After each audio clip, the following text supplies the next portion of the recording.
Ang katahimikan ng gabi ay biglang binasa ng malakas na buhos ng ulan, at na mga sunod-sunod na pahingang tila hinahabol ang bawat sandali. Sa gitna ng dilim, isang mahinang tinig ang narinig, tinig ng isang babaeng puno ng pag-aalinlangan, "Marco. Huwag. Pakiusap, hindi ito pwede." Ang kanyang pasusumamo ay tila naglalaho sa bawat dampi ng balat sa balat, isang tunog na parehong nakpapakita ng pagtutol at pagpaparaya. Ang bawat ungol ay nagiging isang lihim na himik, isang paamin sa kasalanang kasabay ng sarap na hindi kayang tanggihan. Ilang oras lamang bago ang lahat ng iyon, ang katahimikan sa bahay ay may ibang kahulugan. Si Marco ay nag-isa sa kanyang studio, isang maliit na espasyo na amoy luwat at pintura, kung saan ang dilaw na ilaw ng bombilya ay nagbibigay buhay sa isang hindi patapos na eskultura. Ang asawa niyang si Isabel ay nasa isang business trip sa Cebu, gaya ng dati. Sa malawak na bahay na iyon sa labas ng Tagaytay, tanging siya at si Angela na lamang ang natitira, ang nakababatang kapatid ni Isabel na kararating lamang ilang linggo na ang nakalipas. At habang lumalalim ang gabi, isang malakas na bagyo ang biglang dumating, at kasabay ng pagbaksak ng ulan at paggampas ng hangin ay ang pakawala ng kuryente sa buong lugar. Ang dilim ay tila may dalang sariling kapangyarihan. Bigla, ang malawak na espasyo sa pagitan ng bayaw at hipag ay naging makitid at mapanganib. Binalot sila na nakakabinging katahimikan, isang katahimikang pinupuno lamang ng kanilang nga pahinga at ng tunog ng ulan sa bubungan. Isang tingin na hindi masalubong, isang paiwas sa bawat isa, isang aksidenteng pagdampingang kanilang magkamay habang parehong kinakapa ang kandila sa dilim. Ang lahat na iyon ay tila maliliit na apoy na nagsama-sama, itinutula ang mga damdaming matagal ng kinikimkim patungo sa isang pagsabo na hindi na nila kayang pigilan. Dito nasimula ang kwento. Sa gabing iyon kung kailan ang mga hangganan ng pamilya ay binura ng isang bukso ng damdamin at pagnanasa. Nagsimula ang lahat isang buwan bago ang gabing iyon na puno ng ulan at pagnanasa. Isang umaga, sa ilalim ng maaliwalas na sikat ng araw na tila ginintuan ang bawat dahon sa kanilang hardin sa Tagaytay. Iyon ang araw ng pagdating ni Angela. Hindi ito ang unang beses na makikita siya ni Marco, ngunit sa hindi may paliwanag na dahilan, ang araw na iyon ay iba. Lumabas siya mula sa kanyang studio, ang kamay ay may bahit pa ngang tuyong puti, at natanaw niya ang sasakyan ni Isabel na huminto sa harap ng kanilang bahay. Bumukas ang pinto sa panig ng pasahero, at unang lumabas ang isang pares ng payat na binti, sinundan ng isang figura na tila hinulmangang sikat ng araw. Nakasuot si Angela ng isang simpleng bestidang bulaklakin na sumasayaw sa bawat ihip ng hangin, ang itim at mahaba niyang buhok ay kumikinang, at sa kanyang nga balikat ay may isang uri ng kahininan na matagal nang hindi nakikita ni Marco sa isang babae. Ngumiti ito nang makita ang kapatid, isang ngiti na abot sa kanyang nga labi ngunit hindi lubusang umabot sa kanyang nga mata. May kung anong lungkot sa likod ng nga matang iyon, isang lihim na pinto na tila ayaw niyang buksan para sa iba. Si Marco, na nakatayo sa may pintuan ng bahay, ay napatigil. Hindi ito ang Angela na nasa isip niya, ang batang babae na laging nakabuntot kay Isabel sa mga family picture. Ang babaeng nasa harapan niya ngayon ay iba. Mayroon siyang sariling liwanag, isang tahimik na kumpiyansa na bumabalot sa kanyang pakataw. Naramdaman ni Marco ang isang kakawang kaba, isang uring ng paganga na hindi nararapat, isang damdaming mabilis niyang itinago nang salubungin siyang tingin ni Isabel. "Marco, andito na kami. Tulungan mo naman kami sa magamit ni Angela," masiglang sabi ni Isabel. Ang boses ay puno ng awtoridad ng isang ate. Gaya ng dati, si Isabel ang kumokontrol sa lahat. Siya ang naplano ngang paktira ni Angela sa kanila habang naghahanap ito ngang trabaho sa Maynila. Para kay Isabel, si Angela ay ang nakababatang kapatid na kailangan pa ring gabayan, isang sisi na kailangan ng kanyang proteksyon. Ngunit para kay Marco, habang binubuhat niya ang malita ni Angela na amoy lavender at bagong laba, ang pagdating niya ay isang bagay na higit pa ron. Sa masumunod na araw, unti-unting nabago ang himik ng kanilang tahanan. Ang bahay na dati ay pinapatakbo ng disiplina at schedule ni Isabel, na halos wala ng puwang para sa mga sorpresa, ay biglang nakaroon ng bagong buhay. Nariyan ang mahinang tunog ng pagtutok ni Angela ng gitara sa hapon, ang halimuyak ng kape na tinimpla niya tuwing umaga, ang kanyang tahimik na presensya sa sala habang nagbabasa ng libro. Ang maito ay maliliit na bagay lamang, ngunit para kay Marco, ang maito ay parang mapatak ng ulan sa isang tigang na lupa. Ang kanyang pagiging artista, na matagal nang natutulog at gumagawa na lamang ng komisyon na walang kaluluwa, ay biglang nagising. Nagsimula siyang magmasid, pinapanood niya si Angela mula sa malayo, mula sa siwangang pinto ng kanyang studio. Pinapanood niya kung paano nito sinusuklay ang buhok sa harap ng salamin, kung paano kumukunot ang noo nito kapag may malalim na iniisip, kung paano nito kinakagat ang labi kapag ninenerbiyos. Ang bawat kilos ni Angela ay tila isang linya sa isang tula, isang nota sa isang kanta na tanging siya lamang ang nakakarinig. Isang hapon, pumasok si Angela sa studio niya, na alangan. Kuya Marco, pasensya na sa abala. Tanong ko lang sana kung saan nakalagay yung lumang libro ni ate, mahinang sabi nito, ang mata ay maingat na gumagala sa mga eskulturang nakapalibot sa kanya. Nasa itaas na estante, doon sa dulo.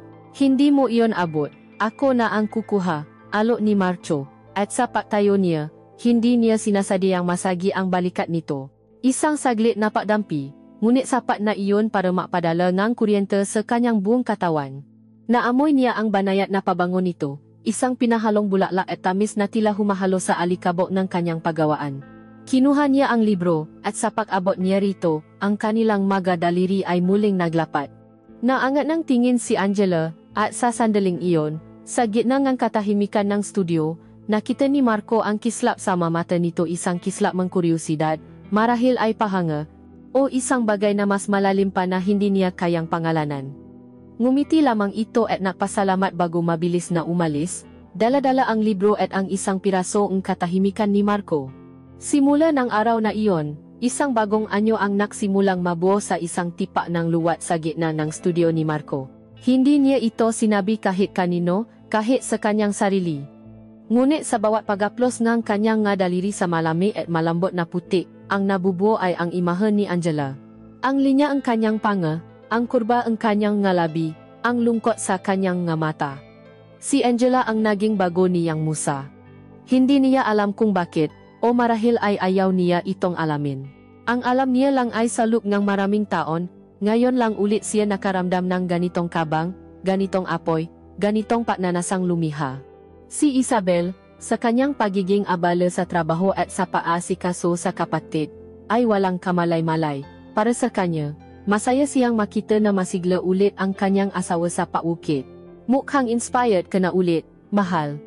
Mabuti naman at may ginagawa ka diyan kaysa makmukmo, madalas niyang sabihin habang dumadaan sa studio. Ang hindi niya alam, ang inspirasyong iyon ay ang mismong kapatid niya, ang babaeng natutulog lamang sa kabilang silid, na unti-unti nang nagiging sentro ng isang mundong hindi na para sa kanya. Ang normal na dinamiko na pamilya ay isang manipis na tela na pilit pinatatapi ang tatlong tao sa isang bubong. Ngunit sa ilalim nito, ang mahiblangang pananasa at pagtataksil ay nagsisimula ng humabingang sarili nilang disenyo.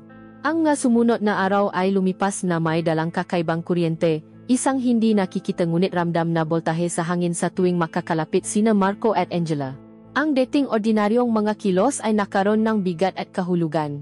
Ang simpleng paabot ng asin sa hapag-kainan, ang kanilang balikat na nakakadikit sa masikip na pasilyo, ang bawat isa ay naiwan ng bakas, isang mumunting apoy na nanunuwa sa kanilang balat. Si Isabel, sa kanyang sariling mundo ng email at tawa sa telepono, ay nanatiling bulak sa tahimik na dula na nagaganap sa ilalim ng kanyang bubong. Para sa kanya, ang lahat ay nasa ayos. Ang kanyang asawa ay masipa sa studio, at ang kanyang kapatid ay ligtas at komportable.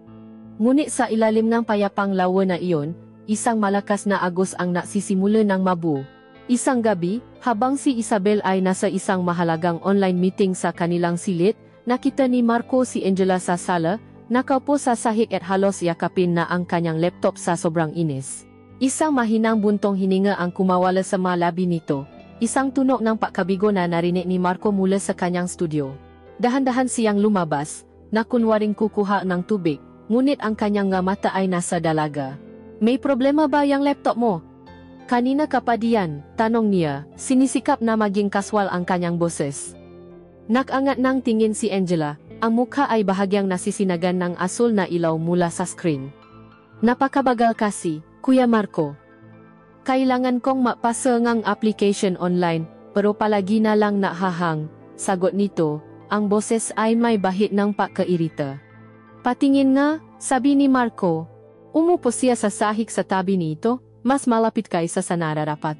Ang kanilang mga tuhod ay halos makadikit na. Inabot ni Angela ang laptop at sa paglipat nito, ang kanyang mga daliri ay dumaplis sa kamay ni Marco. Isang iglap lang iyon, ngunit para sa kanilang dalawa, ang oras ay tila huminto. Naramdaman ni Marco ang init ng balat nito, malambot at makinis. Isang kakatwang paru-paro ang tila pumagaspas sa kanyang tiyan. Mabilis na binawi ni Angela ang kanyang kamay, at napayuko ito. Itinago ang kanyang mukha sa likod ng kanyang buhok. Habang inaayos ni Marco ang laptop, ang kanyang isip ay hindi mapakali. Hindi niya maiwasan na mapansin ang amoy ng buhok nito. Sampagwita. Isang pamilya na amoy, ngunit sa pagkakataong iyon, sa kanilang kalapitan, ang simpleng halimuyak na iyon ay naging isang bagay na nakalalasing. Ito ang amoy ng kabataan, ng kainosentehan, isang amoy na matagal nang nawala sa kanyang mundo na puno ang alikabok, pintura, at ng mamahaling pabango ni Isabel. Bawat kilos niya ay maingat, bawat pagpindot sa keyboard ay sinusubukan niyang huwag muling madikit sa kanya, ngunit ang kamalayan na naroon siya, na nararamdaman niya ang kanyang pahinga, ay sapat na para guluhin ang kanyang sistema. Ayan, subukan mo. Binura ko lang yung nga temporary files, sabi niya pakaraan ng ilang minuto, ang boses ay medyo pause. Salamat, Kuya Marco, sagot ni Angela, hindi pa rin tumitingin sa kanya. Ang sandaling iyon ay lumipas, ngunit ang alaala ng kanilang pagdampi ay nanatili, isang lihim na init sa pagitan nilang dalawa. Ngunit hindi lamang sa mga aksidenteng pagdampi nabubuhay ang kanilang ipinagbabawal na koneksyon. Ito ay mas lalong nabubuo sa katahimikan ng gabi. Si Isabel ay isang taong maagang matulog, pagod mula sa maghapong trabaho. Ngunit si Marco, bilang isang artista, ay gising ang diwa kapag ang buong mundo ay natutulog na. At si Angela, dala marahil ng paalala sa kanyang kinabukasan, ay madalas ding hindi makatulog. Sa mga gabing iyon, sa sala na tanging isang maliit na ilawan lamang ang nabibigay liwanag, doon sila nakakaroon ng sarili nilang mundo. Nasimula ito sa simpleng pagtitimple ng kape, pagkatapos ay nawi sa mahahabang kwentuhan. Dito, sa ilalim ng lambong ng gabi, nawawala ang kanilang nga titulo. Hindi na siya ang bayaw at hindi na rin siya ang hipak. Sila ay dalawang kaluluwa lamang na naghahanap ng kakampi. Ikinuwento ni Angela ang kanyang nga pangarap na maging isang manunulat, mapangarap na unti-unti niyang ibinabaon dahil sa pressure na makahanap ng isang praktikal na trabaho. Ikinuwento niya ang kanyang takot na baka sa huli ay maging katulad lamang siya ang kanyang ate Isabel, matagumpay ngunit laging pagod at seryoso. Hinahangaan ko si ate, paamin ni Angela isang gabi, ang boses ay halos pabulong na, pero natatakot ako. Parang wala na siyang oras para maging masaya. Si Marco naman, sa unang pagkakataon sa loob ng maraming taon, ay nagbukas ng kanyang sarili sa isang tao. Ikinuwento niya ang kanyang mapangarap bago niya nakilala si Isabel, ang pangarap na maging isang tanya na eskultor na kinikilala dahil sa kanyang sining, hindi dahil sa presyo nga niyang magawa. Ikinuwento niya kung paano ang kanyang pagnanasa ay yunti-anting naging isang trabaho na lamang, isang paraan para suportahan ang kanilang marangyang pamumuhay. Minsan, kapag tumitingin ako sa mga ginagawa ko, hindi ko na makilala ang sarili ko, sabi niya. Ang kanyang nga mata ay nakatitik sa kawalan. Para akong gumagawa ng magagandang shell, pero walang laman sa loob. Sa mga pausap na iyon, nakahanap sila ng paunawa sa isa-isa. Nakita ni Angela sa likod ng tahimik na bayaw ang isang artistang may pusong nasusugatan. At nakita ni Marco sa likod ng inosenteng hipa ang isang babaeng may lalim at may sariling nga pangarap. Ang kanilang mga tingin ay nagsimulang magtagal. Hindi na ito isang simpleng pagtingin, kundi isang pag-ausap na walang salita. Sa bawat pagtitik, may mga tanong na lumulutang. Nararamdaman mo rin ba ito? Alam mo bang mapanganib ito?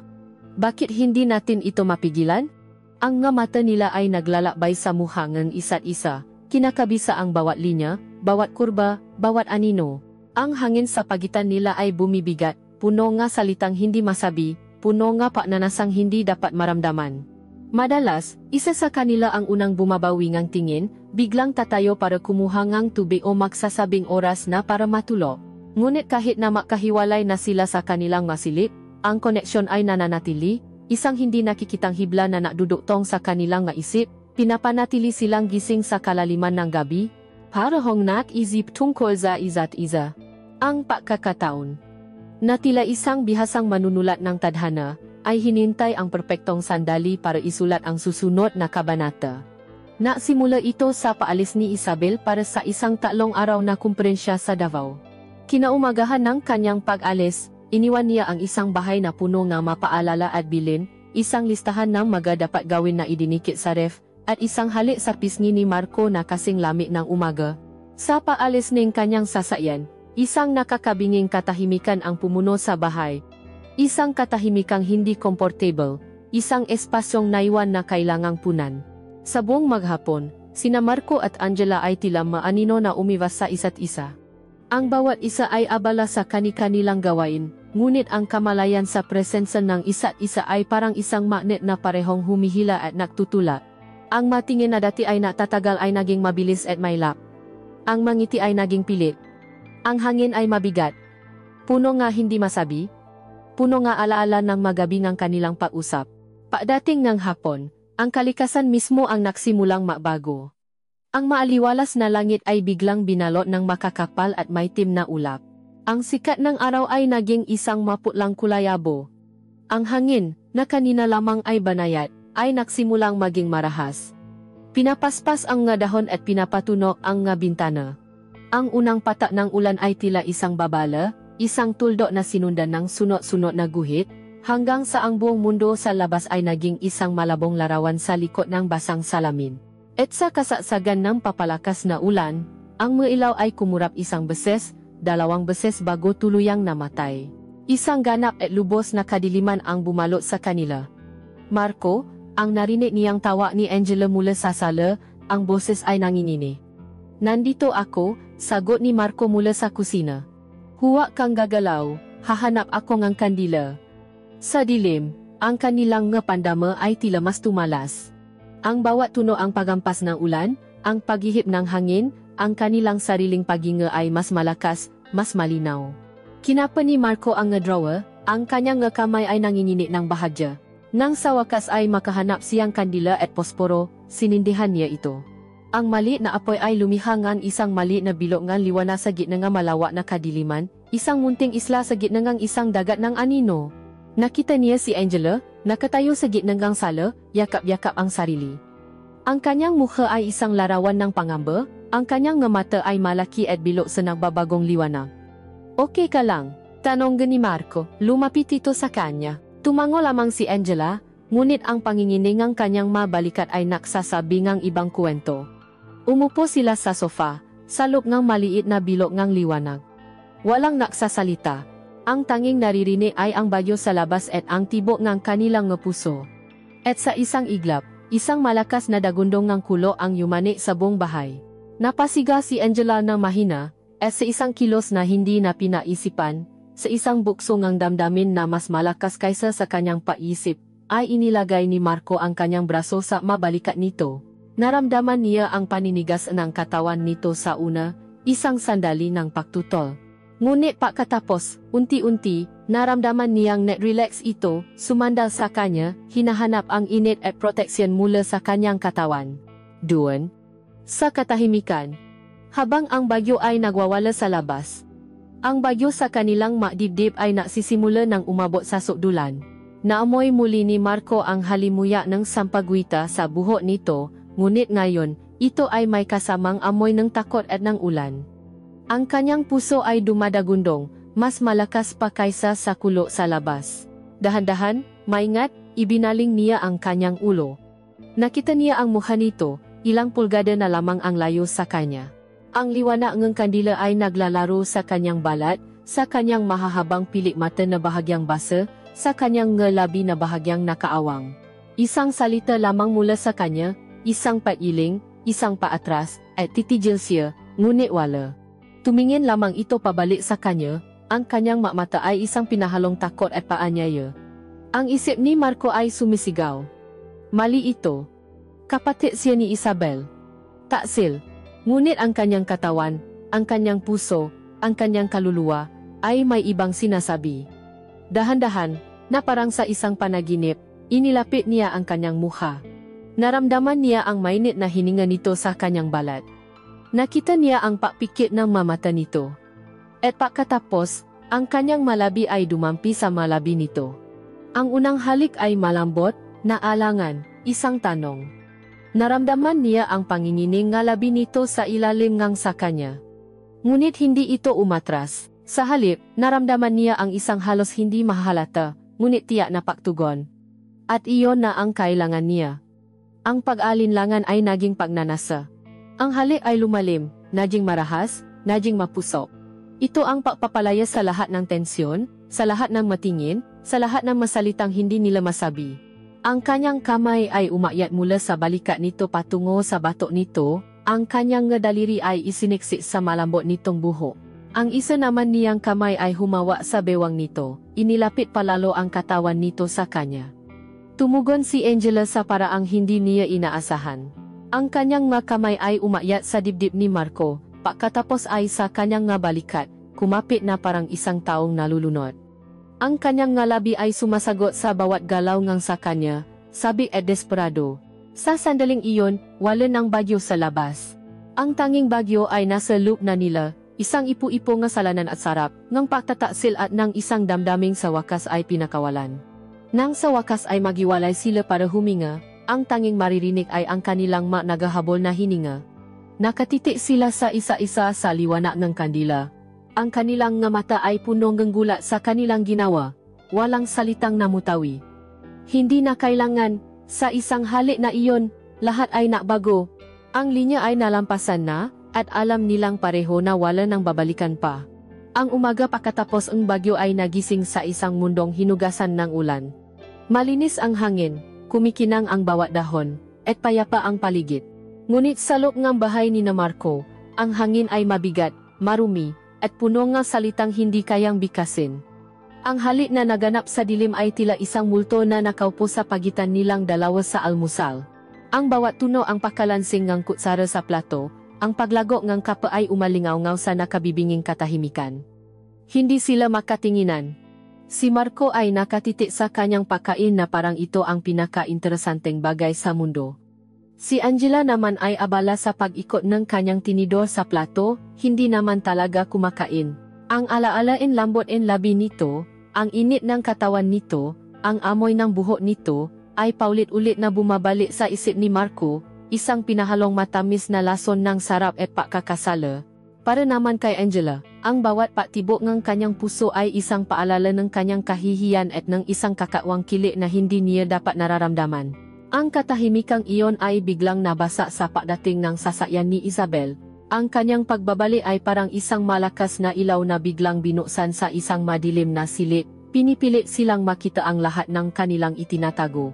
Pumasok si Isabel na puno ngang sigla, dala-dala ang mga pasalubong at mga kwento mula sa Davao, walang kamalay-malay sa bagyong dinaanan ng 2 taong iniwan niya. Niyakap niya si Angela. "Kumusta ang baby sister ko? Hindi ka ba natakot sa bagyo?" Tanong nito, at naramdaman ni Marco ang paninigas ni Angela. "Okay lang, ate. Nandiyan naman si Kuya Marco," sagot nito, ang boses ay pilit at manipis. Hinalikan ni Isabel si Marco sa labi, isang mabilis at walang mali siyang halik na ngayon ay parang sampal sa kanyang mukha. "Kamusta kayo dito habang wala ako? Sana hindi kayo nagawe ha, biro nito." Ngumiti si Marco, isang ngiting hindi umabot sa kanyang mga mata. "Siyempre hindi. Tahimik lang dito," pagsisinungaling niya, at ang bawat salita ay parang buhangin sa kanyang lalamunan. Ang masumunod na araw ay isang ehersisyo sa pagpapanggap. Pinilit nilang ibalik ang lahat sa normal, ngunit ang normalidad ay isa na ngayong maskara na mahirap isuot. Mayroon ng isang lihim na nakbubuklod at kasabay na naghihiwalay sa kanila. Ang bawat pag-usap nilang tatlo ay parang paglalakat sa isang manipis na alambre, maingat sa bawat salita, sa bawat kilos, sa takot na baka may masabi o magawang magbubunya sa kanilang kasalanan. At nang sa tingin nila ay medyo nagiging bihasa na sila sa kanilang dula-dulaan, isang bagong karakter ang pumasok sa entablado. Isang Biyernes ng hapon, masayang ibinalita ni Isabel, tumawa pala si Pinsang Sofia. "Papunta siya dito para mag-weekend. Para naman may bisita tayo at hindi tayo boring." Napatigil si Marco sa kanyang paugukit. Si Sofia, ang pinsan nilang maagang nabalo, isang babaeng tila laging may apoy sa kanyang mga mata at may matalas na dila. Kilala niya ito, ngunit ang huli nilang pakikita ay bago pa dumating si Angela. Isang hindi may paliwanag na kaba ang gumapang sa kanyang dibdib. Pagsapit ng hapon, isang kulay pulang kotse ang pumarada sa harap ng bahay. Hindi ito si Sofia na simple. Bumukas ang pinto at lumabas ang isang babaeng tila naglalakad sa isang pelikula. Nakasuot ito ang isang pulang bestida na hapit sa kanyang katawan, nililo ang bawat kurba na tila isang obra maestra. Ang kanyang buhok ay maikli at elegante, ang kanyang ngalabi ay pininturahan ng matingkat na pula, at ang kanyang nga mata, na napapalibutan ng maitim na eyeliner, ay parang makpatalim na kayang suriin ang kaluluwa ng sinumang tititigan niya. Mga pinsan, sigaw nito. Ang boses ay malambing ngunit may diin ng kapangyarihan. Sinalubong siya ni Isabel ng isang mahigpit na yakap. Tumingin ito kay Angela at ngumiti. Aba, dalaga na ang ating bunso. Lalo kang gumaganda, sabi nito, ngunit sa kanyang mga mata ay may paksusuri, isang mabilis na paktimbang mula ulo hanggang paa. At pagkatapos, ang kanyang nga mata ay bumaling kay Marco. Naglakad ito palapit sa kanya, ang bawat hakbang ay puno ng kumpiyansa. At heto na ang paborito kong bayaw, sabi nito, ang boses ay mas malambing pa. Inilahat ni Marco ang kanyang kamay para makipakamay, ngunit sa halip ay niyakap siya nito. Isang yakap na mas matagal kaysa sa nararapat, naramdaman niya ang init ng katawan nito at ang matapang nitong pabango, isang halo ng mus at pampalasa na sumasalungat sa inosenteng amoy ng hardin. You look good, Marco, bulong nito sa kanyang tainga. Marriage suits you. Pagdating ng hapunan, si Sofia ang naging sentro ng atensyon. Ang kanyang nga kwento ay nakakatawa, ang kanyang tawa ay nakakahawa, ngunit ang kanyang nga mata ay laging nakmamasi. Siya ay parang isang mangangasong nag-aral sa kilos ng kanyang nga biktima. Bawat tingin, bawat galaw, bawat salita sa pagitan ni Marco at Angela ay tila hindi nakaligtas sa kanyang nga mata. Nang aksidenteng nahulog ni Angela ang kanyang tinidor, ang tingin ni Marco ay mabilis na napunta sa kanya, puno ng pag-alala. Isang iglap lang iyon, ngunit nakita ito ni Sofia. Isang munting ngisi ang sumilay sa kanyang pulang labi bago ito mabilis na naglaho. Ang pagod mo yata, Angela, sabi ni Sofia, habang naglalagay ng alak sa kanyang baso. Hindi ka ba nakakatulog ng mayos? O baka naman napuyat ka nung bagyo? Ang tanong ay simple, ngunit ang paraan ng pagkakasabi nito ay may dalang lason. Naramdaman ni Marco ang paglamig ng kanyang dugo. Okay lang ako, Ate Sofia. Medyo napagod lang sa paghanap ng trabaho. Mabilis na sagot ni Angela, umiwas sa tingin. Sa buong gabi, si Sofia ay hindi tumigil sa kanyang banayad na paatake. Hayagan itong napapakita ng paganga kay Marco. Hinahawakan ang braso nito kapag tumatawa, pinupuri ang kanyang kamay bilang kamay ng isang tunay na artista.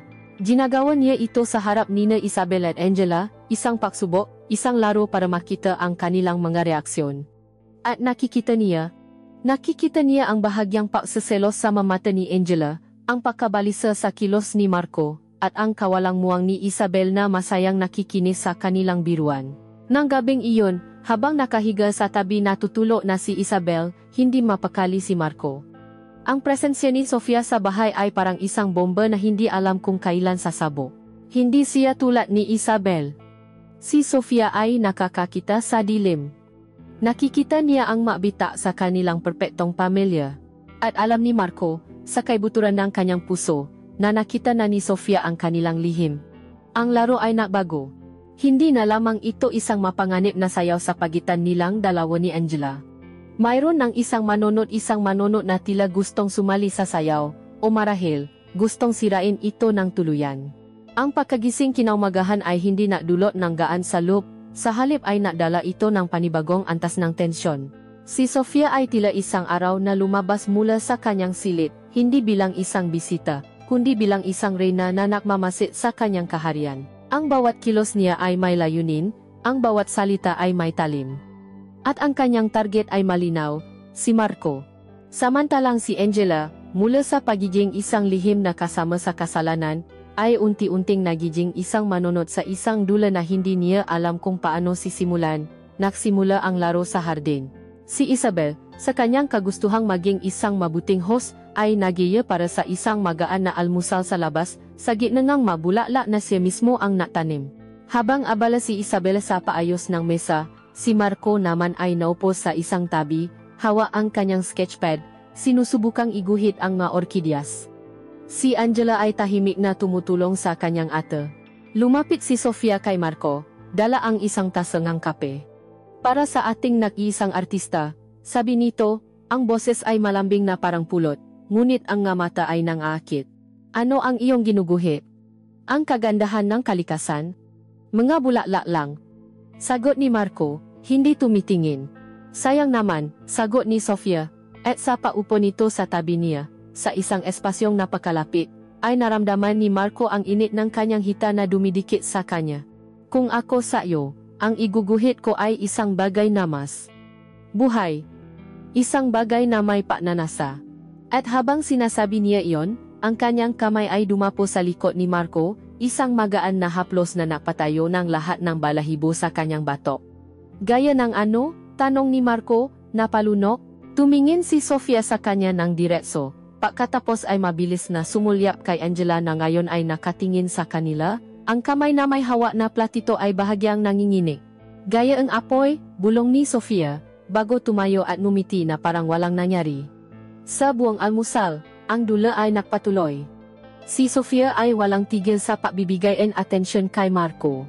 Pinupuri niya ang kanyang mga mata, tinatanong ang tungkol sa kahulugan ng kanyang nga sining, at binabalik tanaw ang nga kwento ng kanilang kabataan na si Marco lamang ang makakaintindi, na epektibong naglalagayng pada sa pagitan nilang dalawa at makapatid. Bawat papuri, bawat paktawa, bawat pakdampi nga may ni Sofia kay Marco ay parang isang karayom na tumutusok sa puso ni Angela. Isang damdamin ang naksimulang umusbong sa kanyang dibdib, isang damdaming hindi pa niya naramdaman dati nang may ganitong tindi, selos. Bakit siya naksaselos? Anong karapatan niya? Si Marco ay asawang kanyang kapatid. Ang nangyari sa kanila noong gabing umulan ay isang pagkakamali, isang kahinaan na dapat na nilang kalimutan. Ngunit bakit sa tuwing nakikita niyang si Sofia ang tumatawa, sama biro ni Marco, sa tuwing nakikita niya kung paano sila magtinginan? Ay parang may kung anong kumukurot sa kanyang dibdib? Ang inosenteng paganga niya sa kanyang bayaw ay unti-unti nang nagiging isang mapanganib na pag-ari.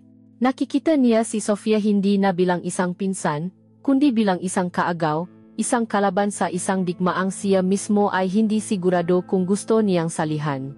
Ang tanghalian ay naging isa pang entablado. Napresenta si Sofia na magluto.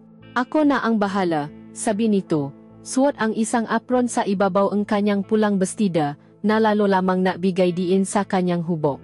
Pero kailangan ko ang asistan. Marco, halika nga dito. Walang nagawa si Marco kundi sumunod. Sa kusina, ginawa ni Sofia ang lahat para maging pisikal ang kanilang interaksyon. Ipapakuha niya ang isang mangkok sa mataas na estante para lamang mapanood itong mag-inat. Wow! Ang lakas mo naman pala, sabi nito. Sapat na para marinig ni Angela mula sa sala. Pakihiwa naman nitong sibuyas, ayaw kong mapaya at masira ang makeup ko, hihilingin nito, at pagkatapos ay tatayo sa likod niya, ganito ba? Sasabihin niya, ang kanyang dibdib ay dumidikit sa likod ni Marco habang tinuturuan ito. Si Marco ay nasa isang alanganing sitwasyon. Nainis siya sa magalaw ni Sofia, ngunit may isang bahagi sa kanya, isang madilim na bahagi, na naakit sa panganib. Si Sofia ay isang hamon, isang apoy na matagal na niyang hindi nararamdaman sa piling ni Isabel. Kasabay nito, alam niyang nanonood si Angela. At sa bawat pagtingin niya sa dalaga, nakikita niya ang sakit at galit sa mga mata nito. At sa isang kakawang paraan, ang selos na iyon ay napapatunay sa kanya na ang halik nila ay may kahulugan, na hindi lamang siya ang nakakaramdam ng koneksyon. Pagsapit ng gabi, ang tensyon ay halos pwede nang hiwain ng kutsilyo. Nagpatutok si Isabel ng malumang kanta. Biglang tumayo si Sofia at inilahat ang kanyang kamay kay Marco. Isayaw mo naman ako, Marco. Matagal na akong hindi nakakasayaw. Tumingin si Marco kay Isabel, naghahanap ng tulong, ngunit tumawa lamang ito. Sige na, mahal. Pagbigyan mo na si Sofia. Alam mo namang paborito ka niyan. Walang magawa si Marco. Sa gitnang sala, sa ilalim malamlam na ilaw, sumayaw sila. Ipinulupot ni Sofia ang kanyang mabraso sa lit ni Marco, ang kanyang katawan ay halos nakadikit na sa kanya. Ang kanyang hininga ay mainit sa kanyang tainga. Relax ka lang, bulong nito. Hindi naman ako nangangagat. Maliban na lang kung gusto mo. Ngunit ang mata ni Marco ay hindi na kay Sofia. Ang mata niya ay na kay Angela, na nakaupo sa isang sulok, mag-isa.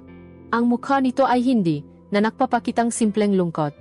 Ito ay isang maskara ng nasasaktang pagmamalaki, ng galit na hindi may labas. Nakita ni Marco sa mga mata nito ang isang desisyon, ang pagiging pasibo nito ay naglaho na. Ang larong sinimulan ni Sofia ay natagumpay. Ang panunot sa lalaking unti-unti na niyang minamahal na nasa bisik ng ibang babae, isang babaeng napakakumpiyansa at mapangakit, ang siyang huling tula na kailangan niya. Sa sandaling iyon, sa panunot sa kanilang pagsasayaw, napasya si Angela. Hindi na siya magiging isang manunot lamang sa dula na ito. Kung ito ay isang digmaan, lalaban siya. Ang teatro ang selos ay malapit ng maksara, at isang bagong yugto, na mas mapusok at mapanganib, ang malapit ng maksimula. Ang pagkataon ay dumating na tila isang regalo mula sa demonyo. Kinaumagahan ng linggo, nagpasya si Isabel na kailangan nilang mamili ng mga gamit para sa bahay, at si Sofia, sa kanyang kagustuhang laging makasama, ay masayang sumama. Sasama ka ba, Angela? Tanong ni Isabel. Ngunit umiling si Angela, dito na lang ako, ate. Masama ang pakiramdam ko, isang kasinungalingan na lumabas sa kanyang bibig ng walang kahirap-hirap. Bago sila umalis, humarap si Sofia kay Marco, isang mapaglarong ngiti ang nasa kanyang ngalabi. Ikaw nang bahala sa may sakit ha, Marco, sabi nito, at sa kanyang mata ay may isang hamon, isang babala. Behave. Ang tunog ng paalis nilang sasakyan ay parang isang starting gun para sa isang karera na hindi alam ni Marco na sasalihan niya. Ang katahimikan na bumalo sa bahay ay iba. Hindi ito ang katahimikang hindi comfortable, kundi isang katahimikang puno ng posibilidad, puno ng panganib. Si Marco ay nakulong sa kanyang studio, pilit na ibinuhos ang kanyang sarili sa pagukit.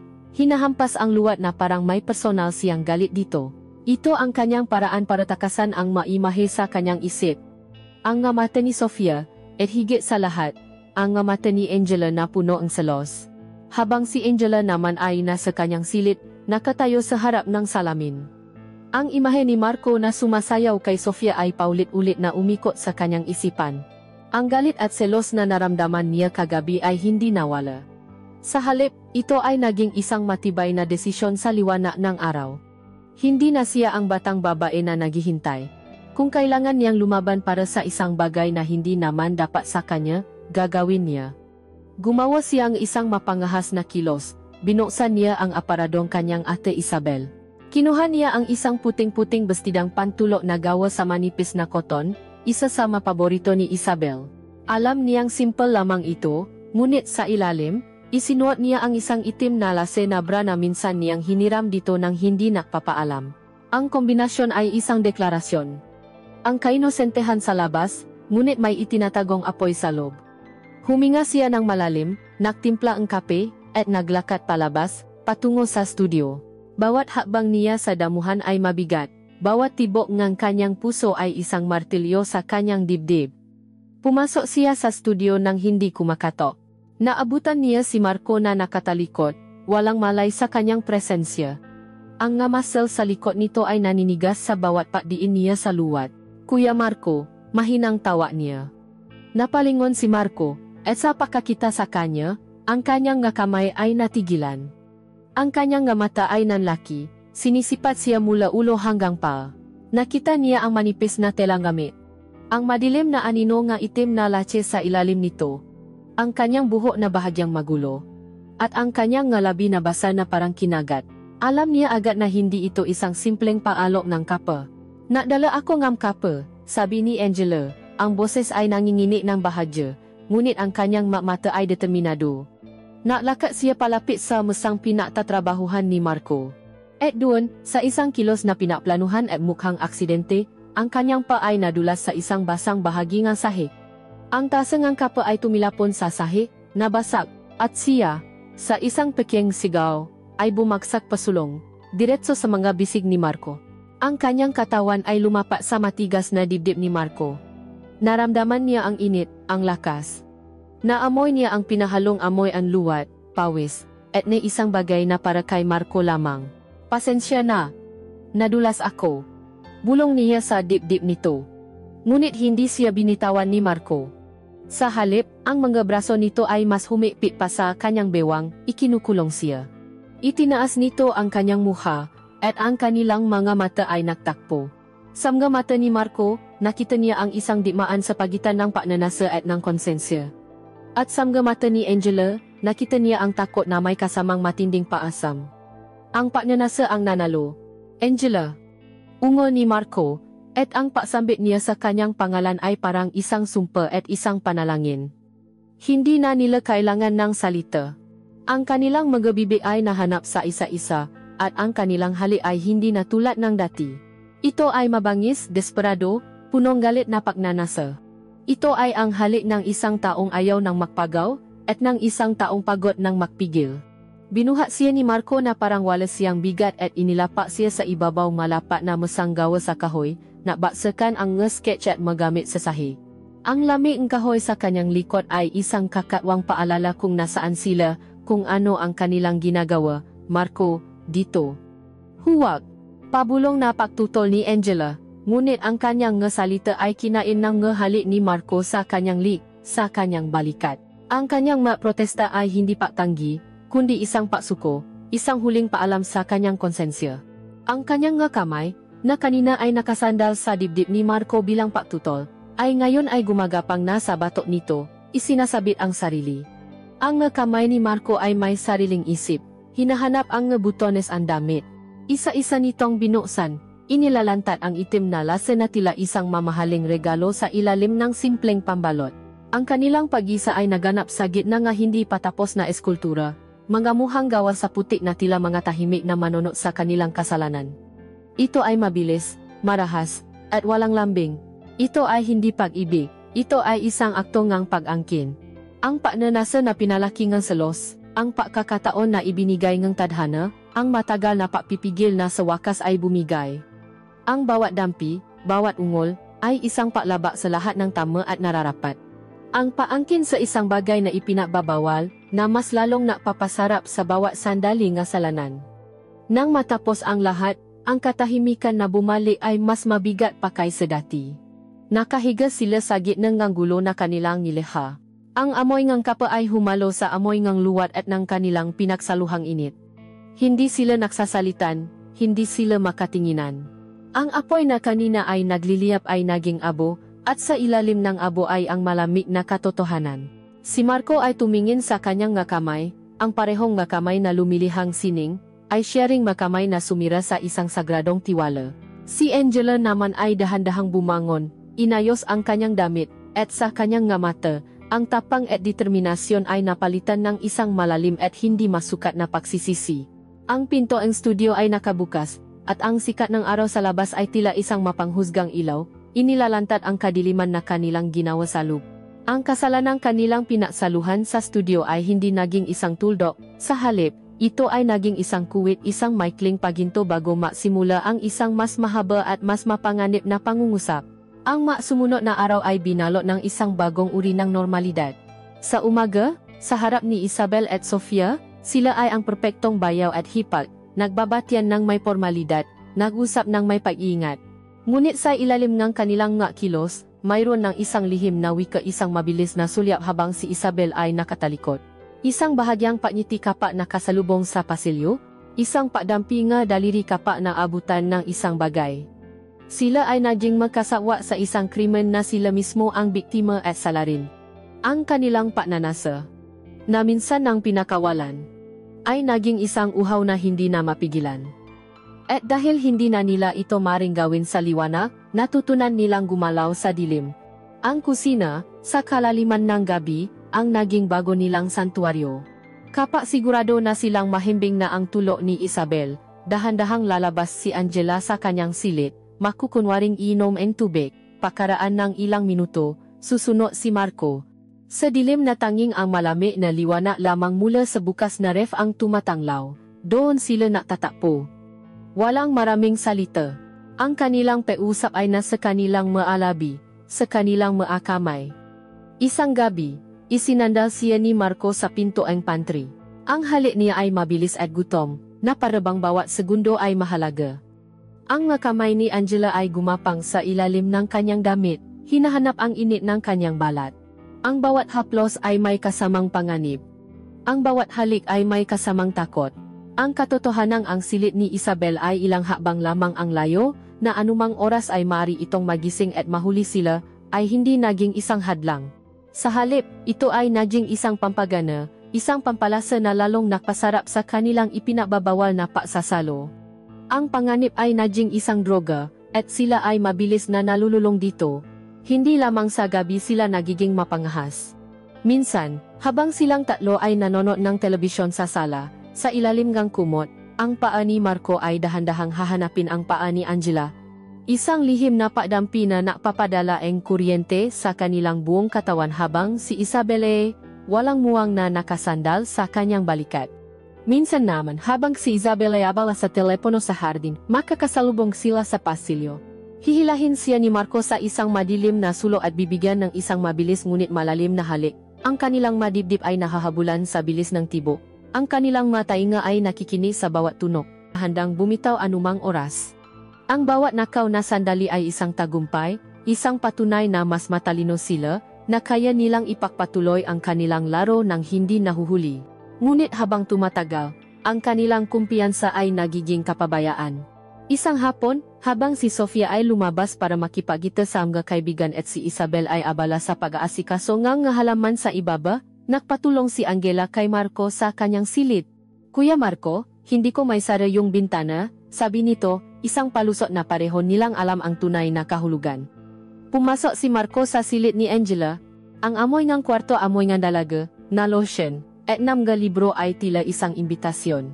Habang inaayos niya ang bintana, tumayo si Angela sa kanyang likuran, napakalapit. "Salamat," bulong nito, ang mainit na hininga ay tumatama sa kanyang lig. Hindi na nakapagpigil si Marco, humarap siya at hinawakan ang mukha nito. Ang kanilang mga labi ay muling naktakpo, ngunit sa pagkakataong ito, sa liwanag ng araw, sa loob ng kanyang sariling silid. Ang hali ay naging mas mapuso, ang panganib ay mas mataas. Isinara niya ang pinto, ngunit hindi niya ito nilok. Isang malaking pagkakamali. Sa gitna ng kanilang pahambalusan, sa gitna ng damit na nagsisimula ng matanggalan, isang tunog ang napatigil sa kanilang mundo. Yaba. Mga yaba ni Isabela na paayat sa hagdan.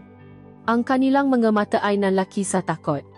Isang iglap, ang naalap na pagnanasa ay napalitan ng nagyelong kilabot. Mamadali silang nagiwalay. Mabilis na inayos ni Angela ang kanyang damit, ang kanyang buhok. Si Marco naman ay tumakbo pabalik sa bintana, hinahabol ang kanyang hininga, pinupunasan ang bakas ang lipstick ni Angela sa kanyang bibig. Ang puso nila ay dumadagundong na parang tambol, napakalakas na parang maririnig na mula sa labas. Umikot ang doorknob. Bumukas ang pinto. Pumasok si Isabel, may dalang isang pitsil niyang juice at 2 baso. "Narinig ko kayong nausap. Init na siguro kayo diyan," sabi nito, ang ngiti ay nasa kanyang ngalabi. Ngunit ang kanyang mata ay nagsusuri, lumilipat mula sa namumulang mukha ni Marco patungo sa naiwas na tingin ni Angela. "Anong ginagawa niyo?" tanong niya. Ang baya ay kaswal. Ngunit para sa dalawa, ito ay isang akusasyon. "Inaayos ko lang yung bintana." "Mahal." Medyo mahirap isara, mabilis na sagot ni Marco, sinisikap na huwag mautal. "Oo, ate. Napatulong ako." "Okay na ngayon," dakdak ni Angela, ang boses ay mas mataas kaysa sa normal. Tumingin si Isabel sa bintana, pagkatapos ay sa kanila. May isang mahabang segundo ang katahimikan kung saan ang tanging maririnig ay ang kanilang nga pinipigilang pahinga. Pagkatapos ay ngumiti ito, "Ganun ba? O sige. Magpalamig muna kayo." Ibinaba niya ang pitsil at mga baso, at lumabas ng silid, isinara ang pinto sa likuran niya. Naiwan silang dalawa sa katahimikan, hindi makagalaw, pinakikinggan ang papalayong mga yaba ni Isabel. Ang adrenaline ay unti-unting nawawala, at ang naiwan ay ang nakakalamig na takot. Nahuli ba sila? May napansin ba siya? O sadyang wala lang siyang kamalay-malay? Hindi nila alam. Ngunit nang sa wakas ay matama ang kanilang mamata sa gitna ng silid, ang nakita nila sa isa-isa ay hindi pa sisisi. Ito ay ang ligaw na kislap ng isang taong kalalabas lamang mula sa bingit ng kamatayan, at sa halip na matakot, ay mas lalo pang nasabi sa buhay. Ang muntik na pakahuli ay hindi naging isang aral. Ito ay naging isang patunay na kaya nilang makalusot na ang kanilang laro ay mas nakakapanabik kapag mas mapanganib. Ang pagiging maingat na dulot ng kanilang muntikang pakahuli ay hindi naktagal. Ang pagnanasa, na parang isang mabangis na hayop, ay hindi maaring ikulong ng matagal. Ngunit may isa pang mangganggaso sa loob ng bahay, isang mas matiyaga at mas tuso. Si Sofia ay nagbago ng taktika. Hindi na siya mapanukso o mapaglaro. Sa halip, siya ay naging isang anino, laging nanonood mula sa malayo. Ang kanyang katahimikan ay mas nakakabahala kaysa sa kanyang masalita. Nararamdaman ni Marco ang kanyang gamata sa kanyang likod, isang malamig na bigat na napapaalala sa kanya na ang kanilang lihim ay hindi na lamang sa kanila ni Angela. Isang gabi, pagkatapos ang isang hapunan na puno ang pilit na tawanan, naglabas si Sofia ng isang mamahaling bote ang alak. Para ma-celebrate tayo, sabi nito, kahit walang okasyon, para sa pamilya. Siya mismo ang naksalin sa mga baso, binibigyan si Isabel ng pinakapuno. Mukhang pagod na pagod ka, pinsan, sabi nito kay Isabel, ang boses ay puno ng peking pag-alala. Kailangan mong mag-relax. Si Marco, nagulong-gulo na sa manangyayari, ay uminom ng uminom, umaasang ang ala ay magbibigay sa kanya ng kahit konting paglimot. Si Angela naman ay halos hindi uminom. Ang kanyang mga mata ay maingat na nakmamasid kay Sofia. Habang lumalalim ang gabi, nagsimulang bumigat ang mga mata ni Isabel. Ang kanyang mga salita ay naging mabagal. Inaantok na yata ako, sabi nito, at tumayo ng medyo paurong-urong. Agad na inalalayan ni Sofia. Ako nang bahala sa kanya. Magpahinga ka na, pinsan, sabi nito, at habang tinutulungan si Isabel paakyat sa kanilang silid, isang mabilis na sulyap ang ibinigay niya kay Marco, isang sulyap na may pangako at may panganib. Naiwan si Marco sa sala, lasing at litong-lito. Sinubukan niyang ayusin ang kanyang isip, ngunit ang ala ay napapalabo sa lahat. Napasya siyang pumunta sa kanyang studio para mapalamig ng ulo. Doon, sa gitna ng kanyang nga hindi pa tapos na obra, umupo siya sa dilim, pinakikinggan ang tunog ng kanyang nagwawalang puso. Ilang sandali pa, bumukas ang pinto. Hindi na siya nagulat nang makita niya si Sofia, nakatayo sa may pintuan na parang isang aparison. Ngunit ang kanyang suot ang nakpatigil sa pahinga ni Marco. Isang manipis na bestidang pantulo na gawa sa itim na seda, na halos walang itinatago sa ilalim ng liwanag ng buwan na tumatago sa bintana. Ang kanyang hubo ay isang perpektong anino, isang imbitasyon sa kasalanan. Dahan-dahan itong naglakat palapit, ang bawat hakbang ay tahimik ngunit may bigat. Pagod ka na ba sa paglalaro, Marco? Tanong nito. Ang boses ay isang bulong na tila gumagapang sa kanyang balat. Anong sinasabi mo? Tanggi ni Marco, ngunit ang kanyang boses ay mahina. Tumawa si Sofia, isang tawang hindi masaya, kundi puno ng kaalaman. Huwag na tayong maglokohan, Marco, ang mapader dito ay may mata. At ako, hindi ako bulag. Umupo ito sa kanyang harapan, napakalapit na kaya niyang amuyin ang alak sa hininga nito, na humahalo sa kanyang pabango. Alam ko na ang lahat, ang nanakaw na tingin. Ang ngabulungan sa kusina, ang pinto and kwarto ni Angela na laging nakasara kapag inaayos mo ang bintana. Bawat salita ay parang isang suntok sa sikmura ni Marco. Nahuli na sila. Ito na ang katapusan. Huwag kang mag-alala, patuloy ni Sofia, at ang kanyang kamay ay dumapo sa nanginginig na kamay ni Marco. Ang kanyang nga daliri ay malamig, ngunit ang kanyang haplos ay nag-apoy. Hindi kita huhusgahan. Sa totoo lang, naiintindihan kita. Tumingin ito sa kanya ng diretso, ang kanyang nga mata ay kumikinang sa dilim. Si Isabel, mahal ka niya, pero abala siya. Si Angela, isa pa siyang bata na naglalaro na apoy na hindi niya alam kung paano papatayin. Ang kailangan mo, Marco, ay isang tunay na babae, isang babaeng nakakaintindi sama, pangangailangan mo. Ang kanyang madaliri ay nagsimulang gumapang sa kanyang braso, dahan-dahan, na parang isang ahas. Ang isip ni Marco ay isang gulo. Ang alak, ang takot, ang gulat, at ngayon, ang tukso na nasa kanyang harapan. Si Sofia ay isang paktakas. Isang pagtakas mula sa komplikadong emosyon na nararamdaman niya para kay Angela. Ito ay puro pagnanasa, walang halong pag-ibig, walang halong konsensya. Sa kanyang kalasingan at kahinaan, ito ay parang isang mas madaling kasalanan. Ang lihim ninyo ay ligtas sa akin, bulong nito, ang kanyang mukha ay ilang pulgada na lamang ang layo. Ngunit ang bawat lihim ay may presyo. At ang presyo ko ay simple lang. Inilapit niya ang kanyang labi sa kanyang tainga. Bigyan mo rin akong sarili nating lihim. Hindi na nakapalak si Marco. Nang ang labi ni Sofia ay dumampi sa kanya, wala na siyang lakas para lumaban. Ang halik nito ay iba sa mahalik ni Angela. Ang kay Angela ay puno ang pag-aalinlangan at sabik na pagsuko. Ang kay Sofia ay puno ang karanasan. Ang kapangyarihan ang dominasyon. Alam niya kung ano ang kanyang ginagawa, at ginagawa niya ito ng may kahusayan. Ang sumunod na nangyari ay malabo sa isip ni Marco, isang panaginip na punungan itim na seda, nga amoy nga alak, at ng pakiramdam ng pagiging walang kapangyarihan. Ito ay hindi tulad nangyari sa kanila ni Angela, na puno ng emosyon at paangkin. Ang nangyari sa kanila ni Sofia ay mabilis, mabangis, at walang kaluluwa. Ito ay isang transaksyon ng katawan, isang papapalitan ng pabor. Siya ang nakokontrol, at si Marco ay isa lamang kasangkapan para sa kanyang sariling kasiyahan. Nang matapos ang lahat, tumayo si Sofia na parang walang nangyari. Inayos niya ang kanyang damit, at bago siya umalis, binigyan niya si Marco ang isang ngiti ang tagumpay. Kita mo? Ganon lang kadali, sabi nito, at iniwan siyang maisa sa dilim. Naiwan si Marco sa sahig ng kanyang studio, mas lasing sa kahihiyan kaysa sa alak. Isa na siyang taksil, hindi lang sa kanyang asawa. Isa na rin siyang taksil sa kanyang kasabwat. Ipinakanulo niya ang naiisang tao na nakakaintindi sa kanyang kasalanan. Hindi na siya isang lalaking nakamali lang. Isa na siyang lalaking nahulo sa isang bita na hindi niya nakita, at nayon, siya ay nasa isang mas malalim na hukay, kung saan ang bawat pada ay gawa sa kasinungalingan at pagtataksil.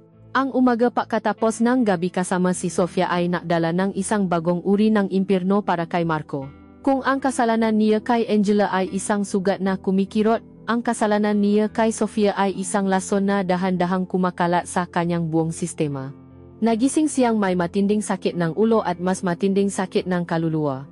Sa almusal, ang ngiti ni Sofia ay parang isang pang-iinsulto. Kumikilos ito na parang walang nangyari, masigla at puno ng buhay, habang si Marco ay parang isang bangkay na naglalakad. Paminsan-minsan, kapag walang nakatingin, bibigyan siya nito ang isang mabilis na kindat, isang paalala na hawak siya nito sa lig, na ang kanilang lihim ay isang tanikala na nag-uugnay sa kanila. Ang bigat ng kanyang dobleng pagtataksil ay nasimulang makbago sa kanya. Ang Marco na palangiti at malambing ay naglaho. Napalitan ito ng isang lalaking laging pagod, irritable, at malayo ang tingin. Ibinuhos niya ang kanyang sarili sa trabaho, ngunit wala ng sining dito. Ito ay isang patakas, isang paraan para pagurin ang kanyang katawan para hindi na niya marinig ang sigaw ng kanyang konsensya. At ang unang nakaramdam ng malaking pagbabago ay si Angela. Ang lalaking ilang araw lamang ang nakalipas ay desperado para sa kanya, na handang sumuong sa panganib para sa manakaw na sandali, ay bigla na lamang naging isang estranghero. Iniwasan na siya nito. Kapag sinusubukan niyang kausapin ito ng masinsinan, palagi itong may dahilan. Marami akong ginagawa, o masakit ang ulo ko, ang masagot nito. Hindi na siya nito tinitingnan sa mata. Dahil sa bawat pagtingin niya kay Angela, hindi na lamang ang alaala ng pagtataksil niya kay Isabel ang nakikita niya, kundi ang masariwang alaala ng pagtataksil niya sa kanilang dalawa. Ang lihim na minsan ay nakbikis sa kanila ay isa na ngayong pada ng kahihiyan na nahihiwalay sa kanila. Sa simula, ang naramdaman ni Angela ay sakit. Inisip niyang marahil ay pinagsisisihan na ni Marco ang kanilang ginawa. Marahil ay natauhan na ito at gusto nang tapusin ang kanilang ugnayan. Ang ideyang iyon ay parang isang punyal sa kanyang puso. Ngunit habang nagmamasid siya, ang sakit ay nahaluan ng pagdududa, at ang pagdududa ay naging isang mapait na selos. Napansin niya ang ngatinginan nina Marco at Sofia. Ang ngatingin na iyon ay iba. Hindi ito tulad ng matingin nila noon puno ng pagnanasa at takot. Ang tingin ni na Marco at Sofia ay puno ng isang bagay na mas madilim, isang lihim na hindi siya kasama. Nakikita niya kung paano nagiging comfortable si Sofia sa paligid ni Marco, kung paano nito hinahawakan ang braso nito na parang paari niya. Ang kanyang puso ay nagsimulang magtanong. May nangyari ba sa kanila? Ipinapalit ba siya ni Marco para kay Sofia? Ang babaeng gusto niyang talunin ang siya pa palang nanalo sa huli? Ang bahay ay naging isang pressure cooker. Ang hangin ay makapal at mahirap hinggahan. Ang bawat pagkain nila ng sabay-sabay ay isang pagsubok sa pagpapanggap. Si Isabel, na sinusubukang panatilihin ang pagiging normal, ay magbubukas ng isang masayang usapan, ngunit walang sasagot. Si Marco ay nakatungo sa kanyang plato. Si Angela ay matalim ang tingin kay Sofia. At si Sofia, ang may agdangahat ng kaguluhan, ay kalmadong kumakain, tila nasisiyahan sa tensyon na kanyang niliha. Ang dating masayang tahanan ay naging isang lugareng mabulungan, ng nga matatalim na tingin, at ang mapusong-puno ngang samaeng loob. At si Isabel, hindi siya tanga. Siya ay isang matalinong babay, sanay na magbasa ng mga tao sa mundong operasyon. At ang sarili niyang pamilya ay nagsisimula ng maging isang problema na hindi niya maintindihan. Nararamdaman niya ang lahat. Nararamdaman niya ang bigat sa hangin, ang distansya ng kanyang asawa, ang biglang pagiging masungit ng kanyang kapatid. Ang nga maliliit na bagay ay nagsimulang makaroon ng kahulugan. Isang hapon, habang nililikpit niya ang nga labahin, naamoy niya ang isang pamilyar ngunit hindi pangkaraniwang amoy sa isa sa mga damit panloob ni Marco. Ito ang pabango ni Sofia, ang mabigat at maskinitong amoy. Bakit makakaroon ng pabango ni Sofia sa damit ng kanyang asawa? Sinubukan niyang isantabi ito. Marahil ay nakayakapan lang sila bilang magpinsan. Ngunit ang buto ng pagdududa ay naitanim na. Nagsimula siyang makmasid ng mas mabuti. Napansin niya kung paano naiwasan ng tingin sina Marco at Angela. Napansin niya kung paano sila natitigilan kapag bigla siyang pumapasok sa isang silid. Napansin niya ang kakaibang ngiti ni Sofia sa tuwing titingin ito kay Marco. Ang lahat ng ito ay mapiraso ng isang palaisipan na ayaw niyang buuin, dahil natatakot siya sa kung anong larawan ang mabubo nito. Isang gabi, hindi na niya natiis. Naabutan niya si Marco sa sala, umiinom na naman ng maisa. Umupo siya sa tabi nito. May problema ba, Marco? Tanong niya. Ang boses ay kalmadong ngunit may bigat. Nagulat si Marco. Wala. Pagod lang ako sa trabaho, sagot nito, hindi tumitingin sa kanya. Pagod? Ulit ni Isabel, at sa pakakataong ito, may bahid ng yelo sa kanyang boses. Pagod ka na sa loob ng ilang linggo, Marco, halos hindi mo na ako kinakausap. Halos hindi mo na ako tinitingnan. Ano ang tinatago mo sa akin? Wala nga, git ni Marco, ang kanyang boses ay medyo tumaas. Bakit ba ang kulit mo, dahil asawa mo ako? Sagot ni Isabel, ang kanyang kalmadong boses ay nagsimula ng manginig. At may nangyayari sa bahay na ito na hindi ko maintindihan. May problema sa iyo, may problema kay Angela. At mula nang dumating si Sofia, mas lalong lumala ang lahat. Sabihin mo sa akin ang totoo. May kinalaman ba ito sa kapatid ko? Sa pagbanggit niya kay Angela, nakita ni Isabel ang isang bagay sa mga mata ni Marco, isang mabilis na kislap ng gulat at pagkakasala. Hindi ito umamin. Hindi rin ito tumanggi. Ngunit ang kanyang katahimikan, ang kanyang paiwas ang tingin, ay isang sagot na mas malakas pa kaysa sa anumang salita. Tumayo si Isabel, ang kanyang mukha ay isang blangkong maskara. Ang pagdududa ay naging isang malamig at matigas na katotohanan sa kanyang puso. Hindi pa niya alam ang lahat, ngunit alam na niya na nagsisinungaling ang kanyang asawa. Alam na niya na ang pundasyon ng kanilang pagsasama ay may malaking bita. At habang tinitingnan niya ang lalaking kanyang pinakasalan, hindi na pagmamahal ang nakikita niya, kundi ang anino ng isang malaking pagtataksil na malapit ng lumamon sa kanilang lahat. Ang gabi pagkatapos ang kanilang pagtatalo ay isang mahabang disyerto ang katahimikan. Walang humingi ng tawad, walang nakpaliwanag. Si Marco ay natulog sa sofa sa kanyang studio. At si Isabel ay naiwang mag-isa sa kanilang malawak na kama. Yakap-yakap ang isang unan na amoy kasinungalingan. Sa unang pagkakataon sa loob ng maraming taon, naramdaman niyang isa siyang estranghera sa sarili niyang bahay, isang reyna sa isang kahariang gawa sa salamin na nagsisimula ng makaroon ng mabita. Hindi na siya nakatulog. Ang matanong ay paulit-ulit na umiko sa kanyang isipan, pating na naabang sa madilim na tubig ngang kanyang pagdududa. Alam niyang may itinatago ang kanyang asawa, at alam niyang may kinalaman dito ang kanyang kapatid. Ngunit may kulang pa, isang piraso ang palaisipan na hindi niya mahanap. Kinaumagahan, habang ang lahat ay natutulog pa, bumangon siya. Isang hindi may paliwanag na puwersa ang humila sa kanya patungo sa lugar na pinakainiwasan niya, ang lugar na paari lamang ni Marco, ang studio. Ito ang mundo ng niyang asawa, isang mundong matagal na niyang hindi pinapasok, kontento na lamang na tingnan ito mula sa labas. Ngunit ngayon, kailangan niyang pumasok. Kailangan niyang hanapin ang katotohanan, gaano man ito kasakit. Dahan-dahan niyang binuksan ang pinto. Ang amoy ngang luwat, turpentine, at ng pinahalong pawis at kalungkutan ay sumalubong sa kanya. Ang studio ay madilim at magulo, isang perpektong salamin ng isip ng kanyang asawa.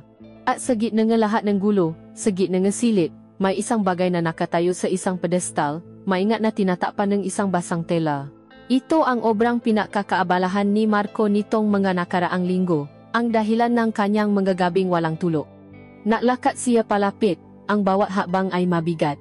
Ang kanyang puso ay kumakabok ng napakabilis. Ang kanyang kamay ay nanginginig habang inaabot niya ang dulo ng tela. Sa isang mabilis na kilos, hinila niya ito. At ang kanyang mundo ay gumuho. Ang nakatayo sa kanyang harapan ay isang eskultura ang ulo at balikat ng isang babae, hindi pa tapos ngunit hindi may kakailang pamilyar. Ang mahabang lig, ang hugis ng panga, ang bahagyang nakaawang namgalabi na tila may gustong sabihin na isang lihim. At ang mga mata na iyon, kahit gawa lamang sa putik, ay puno ang isang kalungkutan na kilalang kilala niya. Ito si Angela, ito ang kanyang kapatid. Ngunit hindi ito ang Angela na kilala niya. Ito ang Angela na nakikita ni Marco, isang bersyon na mas sensual, mas marupo, mas kaakit-akit. Nakita niya sa eskulturang iyon hindi lamang ang pagkakahawi, kundi ang pagnanasa ng kanyang asawa. Ang bawat kurba, bawat linya, ay isang pag-amin sa kanyang pagtataksil. Isang alon ng pakahilo ang bumalot kay Isabel. Napaurong siya, napasandal sa isang masang puno ang ngagamit. Ang hangin ay tila naubos sa kanyang ngabaga. Ang katotohanang pinipilit niyang itanggi ay ngayon ay nasa harapan na niya, hinulma sa luwad, isang permanenteng testamento sa kasalanan ng kanyang asawa at kapatid. Sa kanyang pag-urong, isang bagay ang nahulog mula sa mesa at tumama sa sahig na may mahinang kalansing. Napayuko siya, ang kanyang kilos ay mekanikal, ang kanyang isip ay manhid. Sa sahig, sa ilalim ng mesa, may isang bagay na kumikinang. Isang hikaw. Isang pila na hikaw na hugis ahas at may mga matang gawa sa bedeng bato. Agad niya itong nakilala. Ito ang hikaw ni Sofia. Ang hikaw na suwat-suwat nito noong gabing uminom sila ng alak, ang gabing maagang nakatulog si Isabel. Sa isang iglap, ang lahat ng piraso ng palaisipan ay nakabit-kabit sa kanyang isipan, bumubuong isang larawan na mas masahol pa kaysa sa kanyang pinakamasamang bangungot. Si Sofia, ang pabango sa damit ni Marco. Ang ngatingin. Ang ngangiti. Ang paalaga nito sa kanya noong gabing iyon. Hindi lang pala si Angela, kundi pati si Sofia. Ang kanyang asawa, ang kanyang kapatid, at ang kanyang pinsan na itinuring na niyang kapatid. Lahat sila. At siya, si Isabel, ang naging tanga sa gitna ng kanilang lahat. Ang sakit ay napakalalim, napakatindi, na hindi na niya ito maramdaman, walang luha, walang sigaw. Ang tanging nararamdaman niya ay isang nakakalamig na galit, isang kalmadong baksit na mas mapanganib kaysa sa anumang sigaw. Dahan-dahan siyang tumayo. Ang kanyang mga mata ay hindi na tumingin sa hikaw. Ang kanyang mga mata ay bumalik sa eskultura, sa mukha ni Angela na hinulmang ang pagnyanasa ni Marco. Naglakad siya patungo sa isang pada na puno ng kagamitan. Kinuha niya ang isang maso, isang mabigat na martilyo na ginagamit ni Marco para sa mabato. Ang bigat nito sa kanyang kamay ay nabigay sa kanyang isang kakawang kapanatagan. Naglakad siya pabalik sa harap ng eskultura. Itinaas niya ang maso. At sa isang malakas na baksak, pinukpok niya ang mukha nito. Ang tunog ng pagtama ng martilyo sa basang putik ay isang malagom at pangit na tunog. Ang magandang mukha ay nayupi, nawasak. Ngunit hindi siya tumigil. Isa pa. At isa pa. At isa pa. Bawat baksa ay para sa isang kasinungalingan. Bawat pupo ay para sa isang pagtataksil. Bawat pagwasa ay para sa bawat piraso ng kanyang nawasa na puso. Hindi siya sumisigaw. Ang tanging maririnig sa loob ngang studio ay ang tunog ngang niyang mabigat na paginga at ang paulit-ulit na pagbaksa ngang maso sa walang buhay na luwat. Winasa niya ito hanggang sa wala ng matirang hugis, hanggang sa ito ay maging isang walang anyong tumpo na lamang ng putik sa sahig. Nang matapos siya, binitawan niya ang maso. Tumayo siya sa gitnang gulo, ang kanyang dibdib ay umakyat baba, ang kanyang nga kamay ay nanginginig. Nakatiti siya sa wasak na eskultura, ang simbolo ng lahat ng nawala sa kanya. Ang tunog ng kanyang pagwasa ay malakas at malinaw sa katahimikan ng umaga. Isang tunog na tiyak na narinig sa buong kabahayan. Isang tunog na hindi na lamang pagwasa ng isang sining. Ito ang tunog ng pagtatapos. Ang tunog ng pagbagsak ng kanilang pamilya. Ang laro ay tapos na. Ang tunog ng pagbasa ay umaling-aungaw sa buong kabahayan, isang bigla at marahas na pagtatapos sa katahimikang matagal nang bumabalot sa kanila. Hindi na kailangan ng gasalita, ang bawat isa sa kanila ay naintindihan ang kahulugan ng tunog na iyon. Ito ang tunog ng katotohanan na sa wakas ay sumabo. Sa kanyang silid, napatalon si Angela na parang tinamaan ng kidlat. Ang kanyang puso ay nasimulang tumibo ng napakabilis na parang gusto nang kumawala sa kanyang dibdib. Tapos na, alam na niya. Nagmamadali niyang binuksan ang kanyang aparado, hinablot ang kanyang maleta, at walang saysay na inilagay ang kanyang gadamit sa loob. Walang ayos, walang tupi. Ang tanging nasa isip niya ay ang pagtakas. Kailangan niyang umalis. Hindi niya kayang harapin ang manggamatang ng kanyang ate.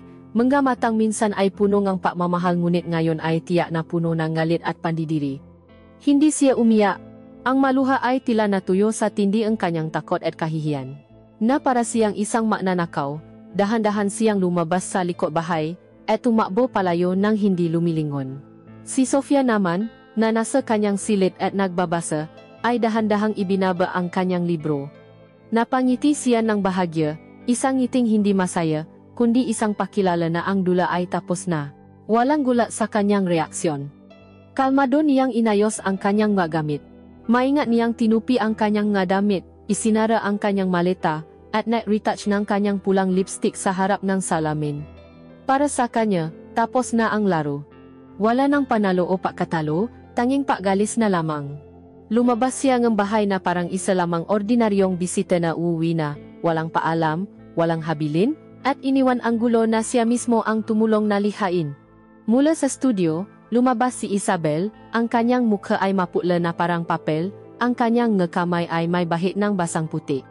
Dumaan siya sa harap ni Marco, na nakatayo sa pasilyo na parang isang estatwa, hindi makagalaw, hindi makapagsalita.